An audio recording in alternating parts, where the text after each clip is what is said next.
രാവിലെ കണ്ട പോസ്റ്റാണ് ഗൈസ്. കണ്ടപ്പോൾ തന്നെ ഇവിടെ ഒരു വിങ്ങല്. എനിക്കിങ്ങനത്തെ കണ്ടിട്ടുണ്ടെങ്കിൽ അപ്പം ഒരിത് വരും. എനിക്കും ഒരു കൊച്ചുള്ളാണ്. മാനസിക രോഗിയായ ഒരു മുത്തശ്ശി പേരക്കുട്ടിനെ കൊന്ന്, അങ്ങനെയാണ് വാർത്തകൾ വന്നുകൊണ്ടിരിക്കുന്നത് കേട്ടാ.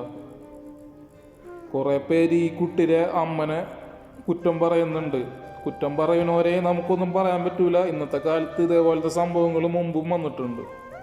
അപ്പം എന്താണ് സത്യാവസ്ഥ എന്നറിയൂല. എന്ത് തന്നെ ആയിട്ടുണ്ടെങ്കിലും ആ കൊച്ചിൻ്റെ മുഖം ഒന്ന് നോക്കിയേ, എങ്ങനെ തോന്നുന്നു. എന്തോരം പേര് ഒരു കൊച്ചിന് വേണ്ടി പ്രാർത്ഥിക്കുന്നു ദിനം തോറും. അവർക്കൊന്നും കിട്ടുന്നില്ല.